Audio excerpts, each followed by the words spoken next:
All right, so we're on 2A.6, part 3, real world applications and graphs. So we've been building up to apply this to real world situations. Okay, when are absolute values used? You're like, I don't know, never.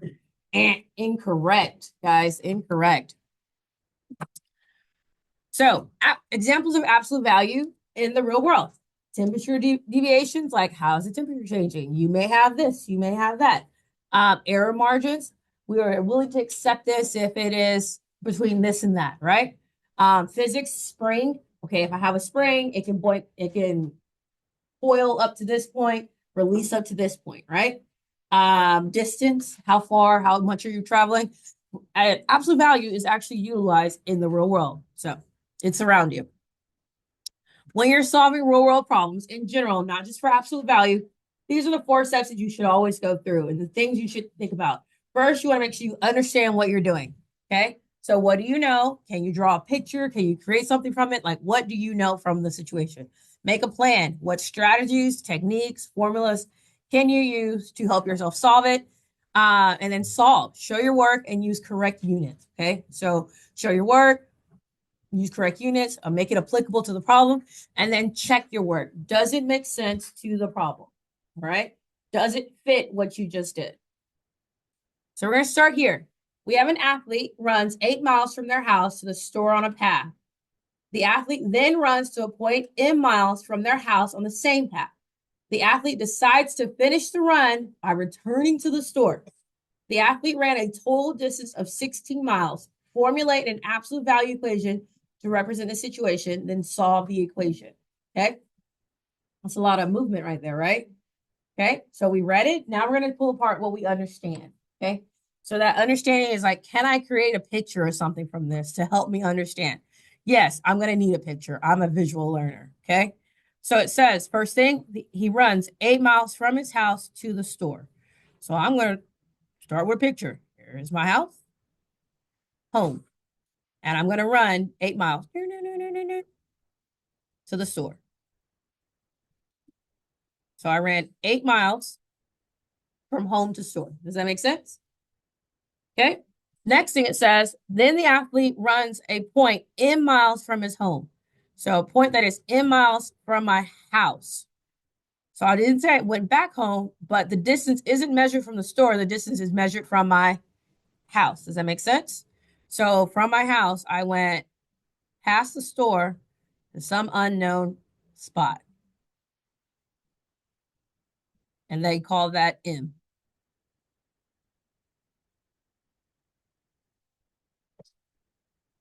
Okay. Then the athlete decided to finish by running and by returning to the store.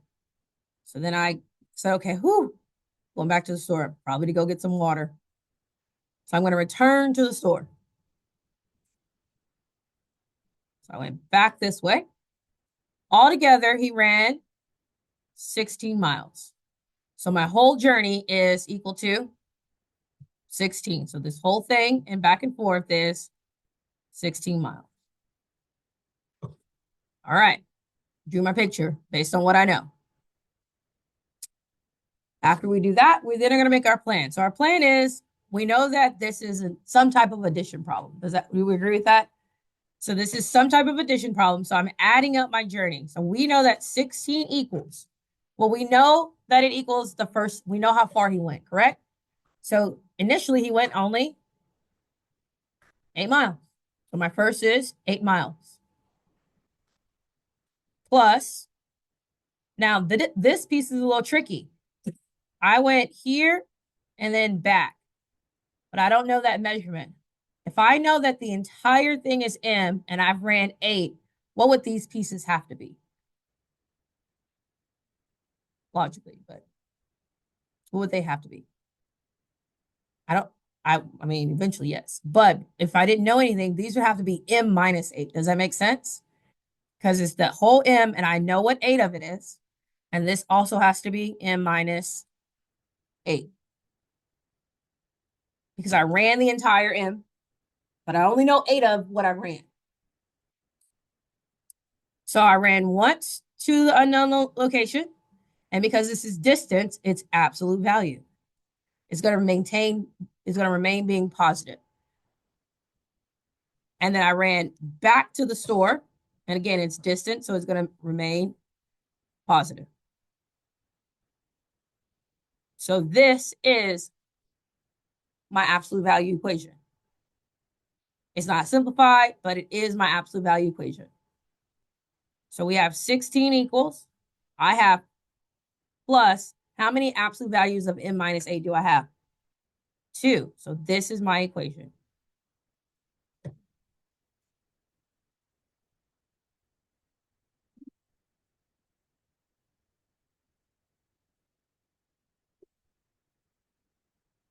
So when it says to create the equation, bam, each equation has been created. Do we know how to solve that? Yeah, we've been practicing. Okay. In order to solve this, we go through the equation steps. We have to isolate the m minus 8.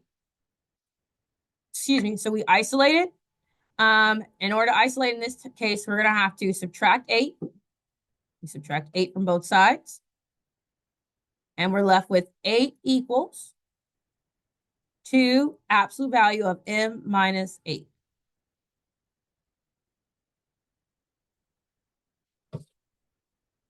Absolute value still needs to be isolated. So now what do I need to do? Divide by 2. I'm going to move it over here so I can have space.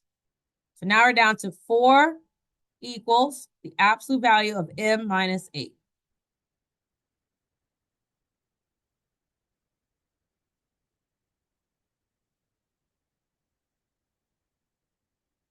Okay. When we have an equation, we talk about that's where it splits, right? So you're going to have a positive 4 equals m minus 8, and you're going to have a negative 4 equals m minus 8. So what are our two possibilities for m?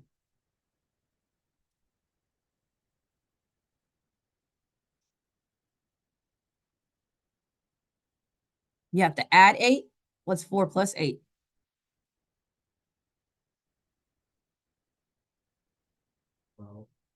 12. So one answer could be 12 miles.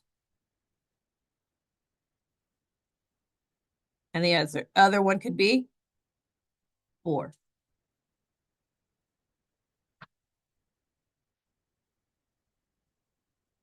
Make sure you properly title what they are.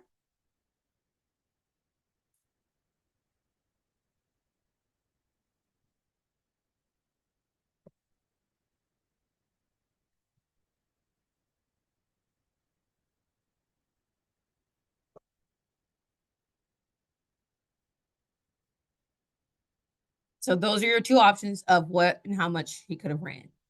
So depending on how far M is from his house would depend on the distance between the store. Does that make sense?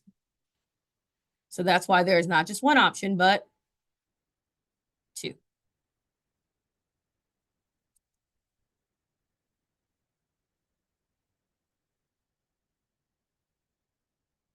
And that's an example of an absolute value word problem. All right. We're going to look at another type of example here. The spheres are us ships. Ships bags of golf balls. The number of balls in each bag must be within 4 balls of 300. Write a compound inequality and an absolute value inequality for an acceptable number of golf balls can be in each bag. So you know how like they do those people who are in charge of checking to make sure your order is correct? That's what these people are saying. So sometimes you know how you get gypped on the amount of stuff in there? That's because they have an error gauge. They're like, oh, that's okay. You can have like 2 less. We're not gonna care. You're fine. This order is still good to go, right? That's what this company has. Their error space is what? Their room for error equals 4. Does that make sense? So their error space, their room for error is 4, meaning that our package is good to ship if X is less than or equal to something and greater than or equal to another thing. So if in total the goal is 300, right? Your goal is 300, then I can have over 4 over 300 and 4 under 300. So this side can be 300 plus 4, and this side can be 300 minus 4. That's what it means by creating your compound. So therefore, as long as the shipment has between how many balls, it's good to go.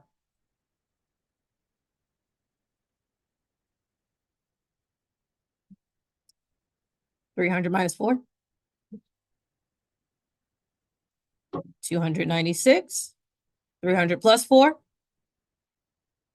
304. So as long as their shipment has anywhere between these amount of balls, they're like, golden, send it, good, let's go. Either you're going to be a lucky person, a really lucky person and get 4 extra balls, or be a really upset person because you got 4 less balls, right? But either way, their company says, this is our room for error. We allow this to happen. Okay. This is what it means when it says create a compound. Okay. Your compound is setting up your room for error. Make sense? Okay. Now it says to write this as an inequality. Okay. When you're writing this as an inequality, you're saying the absolute value of what you have. So if I have, I don't know what just happened. If I have 300, I know that x minus,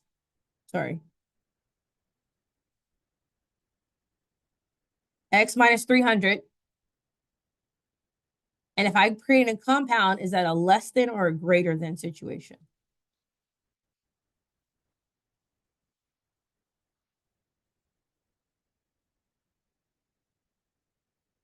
If you said less than, you're correct. Can be less than or equal to 4.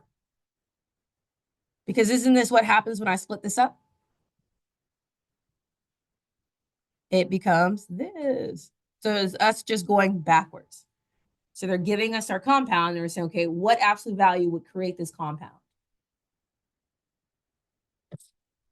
So when you write this, it's going to be your goal. What is your goal? And then what's your error? What's your room for error?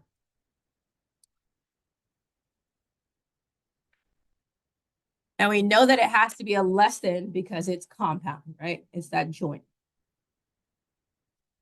Okay, how do we feel about an error example? Doable? All right, cool. I know y'all, this is the happy part. Let's talk about how you can use technology to make your life easier solving all this. So time to go to Desmos. All right. So if you open up desmos.com/calculator, we're going to go through how to graph absolute value equations, inequalities, and find your solutions from analyzing those graphs.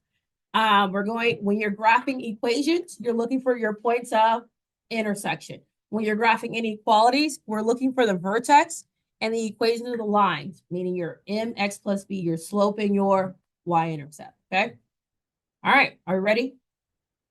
Okay. Let's go do Desmos. So I'm going to go over here. I'm going to open up my Desmos. I'm going to open a new blank page. And here she goes. All right. So up first, our first problem is, see if I can share the screen so I can see. Boom. There we go. So our first problem is 2 absolute value 4x plus 1 plus 5 equals 19. You do not have to simplify. You do not have to do any of that. The key thing here is you're creating 2 equations. You're creating 2 functions in the calculator. You're creating the left side of your equation and the right side of your equation. Okay. So our left side we're going to put in first, which is y equals 2. I'm going to hit shift, the button above equal, absolute value of 4x plus 1 plus 5. Okay. So there's my left side. Now I'm going to create it for my right side. Right side is going to be y equals 19. Okay. I'm going to make this a little bit bigger so I can see everything. Zoom out. Okay. And bam. When you're looking and solving equations, you're looking for the point of intersection. So I'm looking for where do these 2 intersect? So when I come over here, it intersects here and it intersects there. The points of intersection, that x value is my solution. Do we see that? So now we know that x equals. So we have x equals -2. And we have x equals 1.5.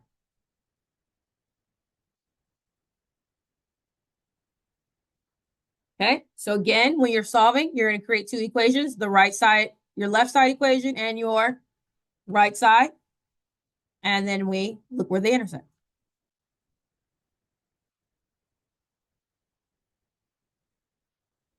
How do you feel about solving absolute value equations in Desmos? Easy enough? Okay. So this was my one of my Y1. This is my Y2. And the key thing here is we're looking for the intersection. I got to really work on my handwriting, y'all. It's the board. It's the pen. It's not me. So I'm going to tell y'all. Okay. That's it. That's all I got for that one. Easy. All right. Let's try it. Go on to the next. Next is inequalities. Inequalities is a little different. Inequalities you need to pay attention to. Is it still an and or an or statement? So before we dive into using Desmos, is this a and or an or statement? This is an or, perfect, or statement. Okay. So I know that I should have a split solution, right? Okay. So let's go and we're going to graph and see what happens. Cool. We're going to type this whole thing in. Does that make sense? So instead of it having split, you're typing in the entire thing. Let me open my Desmos and make her small again.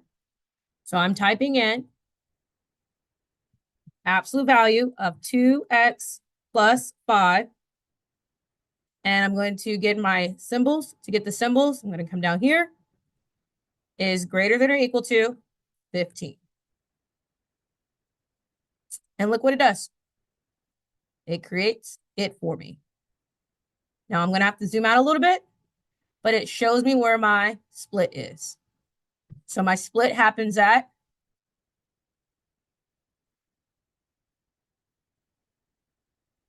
where does my split happen? At negative 10 and 5. So at negative 10 and 5. Notice how it's a solid line. That's how we know it's less than or equal to. So we know that one solution is x is going to be less than or equal to negative 10. Or on this side, x is going to be greater than or equal to 5.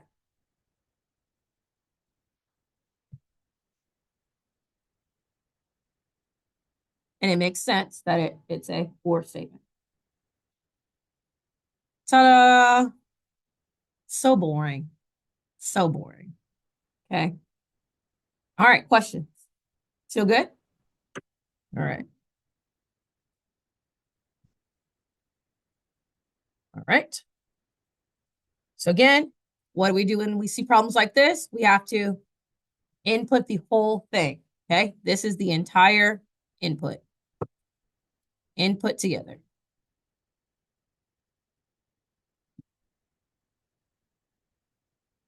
And then you're going to just read the graph. Got it? Okay. All right. Our last type is when you have X and Y. Okay.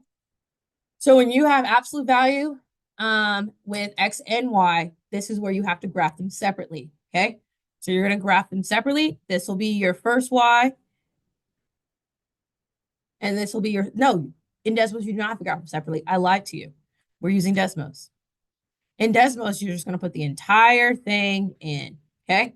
When we put the entire thing in, then we're going to analyze where our vertex is. So we're looking for the vertex. And then we're going to write our mx plus b for both sides. Got it? All right, let's give it a shot. I'm going to minimize again, delete, shift, x minus 1, shift. And I'm going to come down here to my keyboard is less than or equal to y plus 2.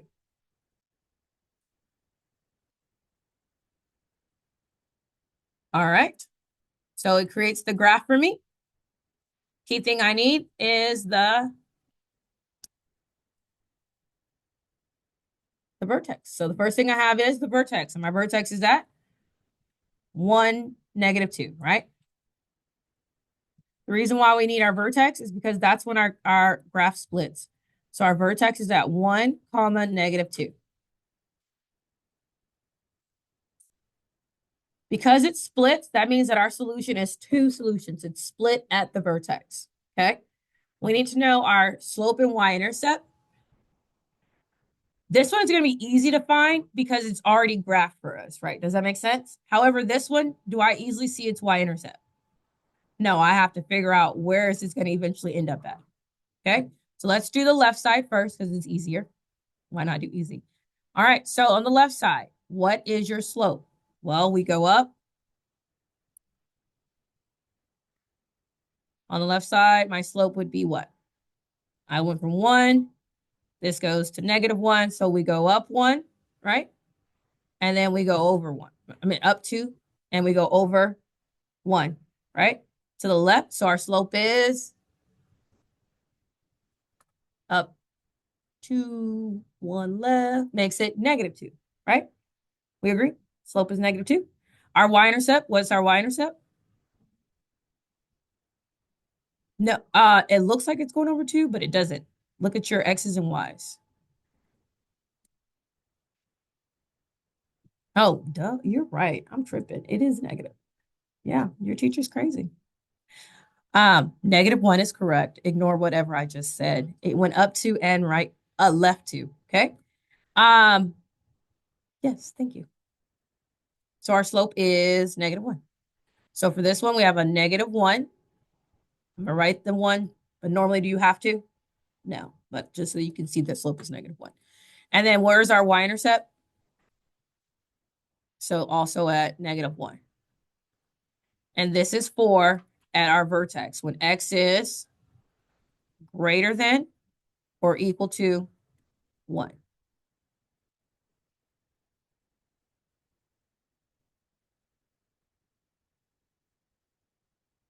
Because our vertex is at 1, -2. So for this side, write it backwards. Sorry, it should be less than. Sleep deprivation is real.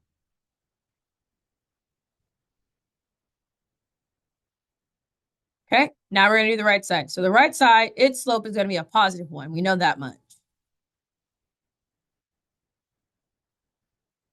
But we got to figure out where is it going to end up on the y-intercept, because its y-intercept is not the same. But its y-intercept isn't graphed because that's where the function ends. Does that make sense? So where would our y-intercept end up at? So if I'm going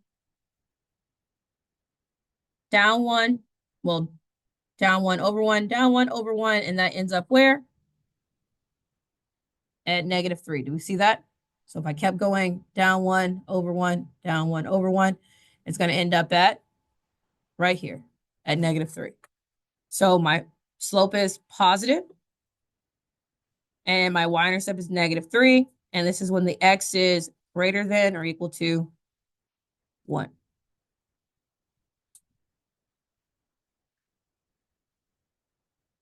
And that's your solution set. Yes. Could you write that like with an absolute value thing? No, the solution would be this. You solving the absolute value, it's going to be a split solution of you just analyzing the graphs, the lines of the graph. Okay. So again, we need a vertex and we need to be comfortable finding slope and y-intercept. So the solution here would be, and that would be your solution. Your equal to can only be on one of them. It doesn't matter which one. It only can be on one though. So if either it's going to be on the first one, then you leave it off the second one, because you can't be equal to at more than one x value. Otherwise, it's not a function. All right. How do we feel about technology? I usually save it to the end because it's the least threatening. All right. Easy? Doable? Okay, cool. Yes, awesome. How would you write the answer to the max plus b1? That's it. That's the answer. Yep. That would be our answer. You'd be done. 9 times out of 10, if